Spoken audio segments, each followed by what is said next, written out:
SS प्रमुख मोहन भागवत ने नागपुर में विजयदशमी के अवसर पर शस्त्र पूजा की। पद्म भूषण और पूर्व इसरो प्रमुख के राधाकृष्णन भी इस कार्यक्रम में मुख्य अतिथि के रूप में मौजूद है। पढ़ने तो देते हैं। केवल भाषण देकर नहीं, अपने जीवन को यज्ञ में अर्पण कर दिया और ऐसा उपदेश दिया और ऐसा आचरण हमारे सामने रखा कि हमारे जनजातीय बंधुओं के अस्मिता को, अस्तित्व को स्वतंत्र भारत में सशक्त होकर अपने योगदान करने को एक पुष्ट वैचारिक और व्यावहारिक आधार उसके कारण प्राप्त हुआ। उनका भी 150वां जन्म जयंती का वर्ष चल रहा है। स्मरण करने का कारण ऐसा है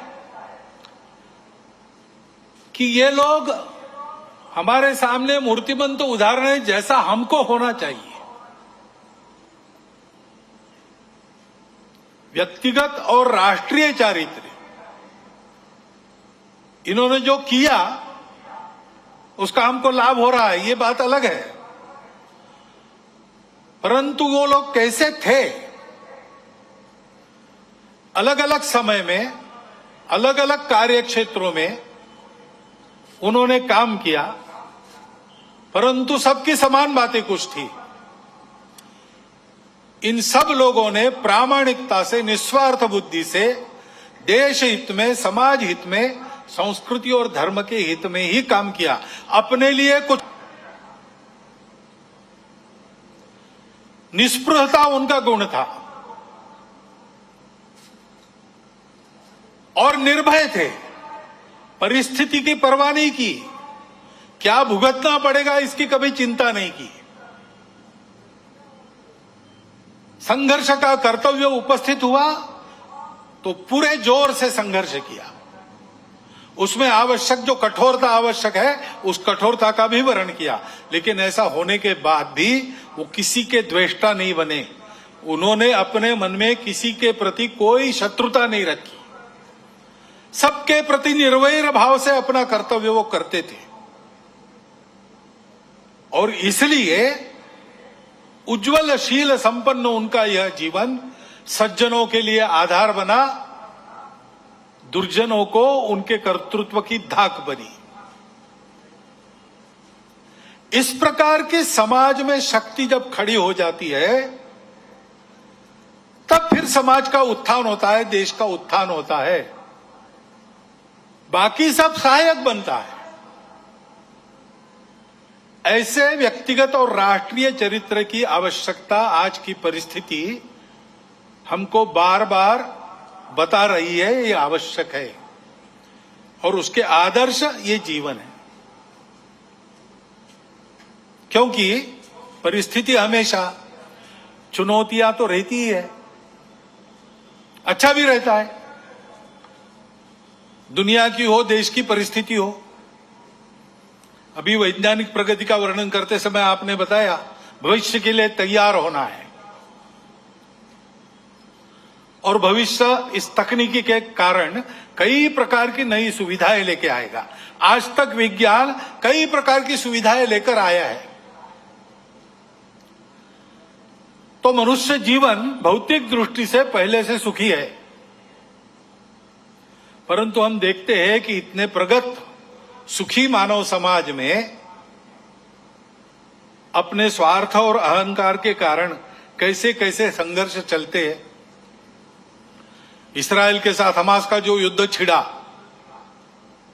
वो अब कितना व्यापक होगा और उसकी आग में कौन कौन झुलसेंगे और दुनिया पर इससे कौन सा संकट आएगा, इसकी चिंता सबको लगी है।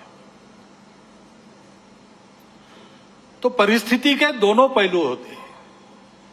अपने देश का जब विचार करते तब भी अपना देश आगे बढ़ रहा है, टेक्नोलॉजी के क्षेत्र में, शिक्षा के क्षेत्र में। अतिथि महोदय ने वर्णन कर दिया है, बहुत नपे तुले शब्दों में पूरा चित्र आपके सामने आया है। ऐसे सब क्षेत्रों में भारत आगे बढ़ रहा है। समाज की समझदारी भी धीरे धीरे बन रही है। उसके परिणाम स्वरूप हम ऐसा देखते हैं कि जम्मू कश्मीर के चुनाव भी शांतिपूर्ण ढंग से संपन्न हो गए। इसका ही परिणाम हम देखते हैं सारे दुनिया में। भारत की साख बढ़ी है, प्रतिष्ठा बढ़ी है। वसुधैव कुटुंबकम का हमारा विचार सबको स्वीकार्य है। हमारा योग सारी दुनिया में एक फैशन बनते जा रहा है, लेकिन केवल फैशन नहीं बन रहा है, उसका जो शास्त्र है, उसकी जो परिणाम है, उसको भी दुनिया स्वीकार कर रही है। पर्यावरण के बारे में हमारी अपनी जो दृष्टि है वो आज सारी दुनिया में स्वीकार्य है। भारत की प्रतिष्ठा बढ़ी है, भारत का सामरिक बल बना है, कई मामलों में देश आगे जा रहा है और आगे ले जाने का प्रयास शासन के द्वारा, प्रशासन के द्वारा, देश के युवकों के द्वारा, वैज्ञानिकों के द्वारा, किसानों के द्वारा, जवानों के द्वारा, सबके द्वारा हो रहा है। विशेषकर युवा पीढ़ी में हम देखते हैं कि स्व के गौरव की भावना बढ़ रही है। अपने देश के भविष्य के लिए बहुत अच्छे लक्षण हैं और ये चलते रहेंगे। ऐसा नहीं है कि ये किसी तात्कालिक समय के वैशिष्ट के नाते खड़े हैं। ये करवट बदली है भारत के समाज में और समाज आगे बढ़ेगा, देश को आगे ले जाएगा, इसका पूर्ण विश्वास है। परंतु जीवन का मार्ग कभी निष्कंटक नहीं होता और इसलिए कुछ चुनौतियां भी सामने है। विजयादशमी के भाषण में इन दोनों बातों की चर्चा होती है, परंतु चूंकि देश की आगे कुछ चलती रहेगी ये विश्वास है, उस तरफ देश ने रुख कर लिया है और देश आगे ही बढ़ेगा। उसकी चर्चा इस भाषण में आज मैं कम करने वाला हूं। एक चुनौती ऐसी ध्यान में आती है जिसका विचार हम सबको करना चाहिए, क्योंकि वो केवल हमारे सामने यानी संघ के सामने चुनौती नहीं है, केवल हिंदू समाज के सामने नहीं है, केवल भारतवर्ष के भी सामने नहीं है, पूरे दुनिया में वो चुनौती उठ रही है। उसको हमको समझना होगा, क्योंकि बहुत मायावी रूप धारण करके वह चुनौती आगे चलती है। इसलिए उसकी चर्चा करना मुझे आवश्यक लगता है। भारत आगे बढ़ रहा है, लेकिन भारत आगे न बढ़े ऐसा चाहने वाली शक्तियां भी दुनिया में है, जिनके निहित स्वार्थ मार खाते हैं भारत के प्रमुखत्व के कारण। वो अपेक्षा तो यही है कि उनका विरोध होगा, तरह तरह की चालें वो चलेंगे, भारत को दबाने का, एक विशिष्ट मर्यादा के अंदर ही बढ़ने देने का प्रयास करेंगे। वैसा हो भी रहा है, क्योंकि आखिर अभी तक भारत छोड़कर बाकी विश्व ने अपने स्वार्थ की बलि देकर भी दुनिया को बड़ा करने का मार्ग पकड़ा नहीं है। हम ये करते हैं, आज भी कर रहे हैं, सबको मदद करते हैं। हमारी शत्रुता करने वालों को भी आवश्यकता में मदद करने वाले हम हैं। शांति रहे इसलिए अपने हितों का बलिदान भी हमने कई बार किया है और करते हैं। ऐसा स्वभाव दुनिया में नहीं है और इसलिए भारत आगे बढ़ रहा है या कोई भी देश आगे बढ़ रहा है, कल चल के हमारा स्पर्धक बनेगा ऐसा डर जिनको लगता है, वो उस देश में तरह तरह के उत्पाद करने में कम नहीं करते।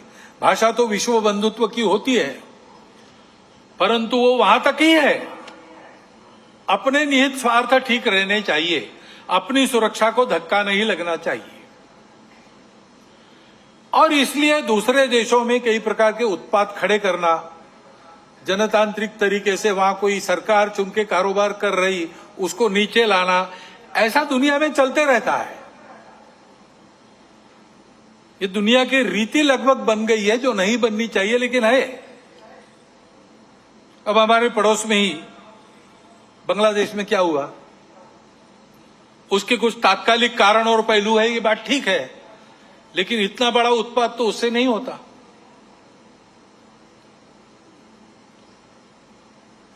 वो कारण उनकी चर्चा जिनका विषय है वो करें, परंतु दो बातें ध्यान में आती है। पहली बात है कि उस उत्पात के कारण वहां के हिंदू समाज पर जो अत्याचार बार बार होते हैं उस परंपरा को फिर से दोहराया गया।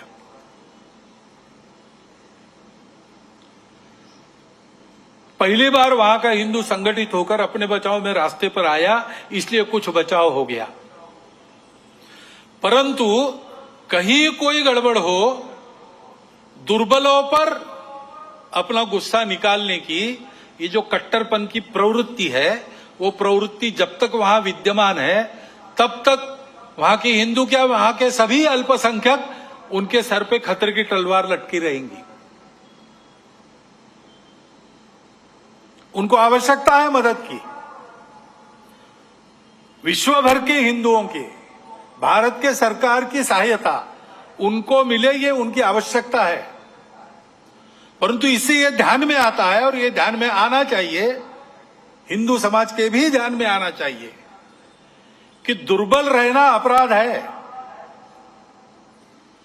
हम अगर दुर्बल है, असंगठित है, तो उसका मतलब हम अत्याचार को निमंत्रण दे रहे हैं। निमित्त कुछ नहीं चाहिए, हम दुर्बल है, यह निमित्त पर्याप्त है। और इसलिए जहां कहीं भी हम हैं वहां संगठित रहना, सशक्त रहना, किसी से शत्रुता नहीं करना, हिंसक नहीं बनना, योगदान देने वाले बनना, परंतु इसका अर्थ दुर्बल रहना नहीं, अशक्त रहना नहीं। इसको हमको करना ही पड़ेगा। लेकिन दूसरी बात है हमारे सबके ध्यान देने की। अब वहां चर्चाएं ऐसी चलती है बांग्लादेश में कि भारत से हमको खतरा है और भारत से खतरा है इसलिए पाकिस्तान को साथ लेना चाहिए, वही हमारा प्रामाणिक मित्र है। और दोनों मिलके, क्योंकि उनके पास न्यूक्लियर वेपन्स है, हम भारत को रोक सकते हैं। जिस बांग्लादेश के निर्माण में भारत की पूरी सहायता हुई, जिस बांग्लादेश के साथ भारत ने अब तक कोई वैरभाव रखा नहीं, आगे भी नहीं रखेंगे, उस बांग्लादेश में ये चर्चाएं हो रही है। ये चर्चाएं कौन करा रहा है? ऐसे वर्णन, नैरेशंस वहां पर चले, ये किन किन देशों की हित की बात है? ये तो देखने वाले, सोचने वाले समझते हैं, नाम लेने की आवश्यकता नहीं। हमारे देश में भी ऐसा हो, ये इच्छा है, क्योंकि भारत बड़ा बनेगा तो सब स्वार्थ के दुकान तो बंद हो जाएंगे और इसलिए भारत का ये सामर्थ्य न बने, ऐसे उद्योग चल रहे हैं। Deep state, wokeism, cultural Marxism, ऐसे शब्द चर्चा में बहुत है। पिछले साल भी मैंने उल्लेख किया था। कुछ लोगों ने कहा था कि अपने यहां तो है ही नहीं। ऐसा नहीं है, अपने यहां है, बहुत पहले से है। क्योंकि केवल भारत नहीं, सभी सांस्कृतिक परंपरा के विरुद्ध ये विचार जाता है। परंपरा से दुनिया में कहीं भी कोई भी समाज जीवन में जो मंगल है, भद्र है, ऐसा मानता है, उसको ध्वस्त करना ये इनके कार्य प्रणाली का अंग है। और ये करने के लिए पहला सूत्र उनका होता है इन्वेड द इंस्टीट्यूशंस, संस्थाओं को कब्जे में लो। शिक्षा संस्थान है, विद्यापीठ है, शिक्षा व्यवस्था है, माध्यम है, बौद्धिक जगत है, इन सब पर अपनी पकड़ कायम करके उनके द्वारा समाज में विचारों की विकृति का प्रसार करना, विचारों को बिगड़ना, अपनी परंपरा के प्रति, अपने स्वत्व के प्रति अश्रद्धा से उत्पन्न करना। हम ही अपने लोगों को गाली दे, हम ही अपने बातों को तुच्छ माने, उनकी लज्जा करें, इस प्रकार का वातावरण पैदा करना।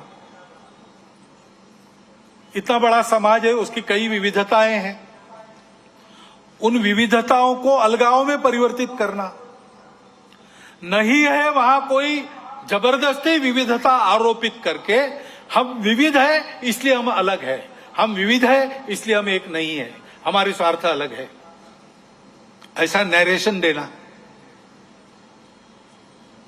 इतना बड़ा समाज है, छोटी मोटी समस्याएं सबकी रहती है, बड़ी समस्याएं भी रहती है। समाज की स्थिति में सब कुछ ठीक ही रहता है ऐसा नहीं, सुधारने का भी बहुत कुछ होता है, तो कई अन्याय चलते रहने वाले रहते हैं। इन सबको लेकर एक असंतोष उत्पन्न करना,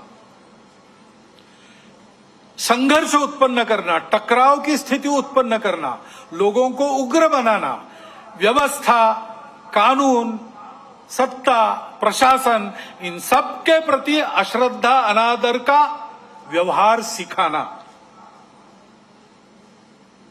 इससे उस देश पर बाहर से वर्चस्व चलाना आसान होता है।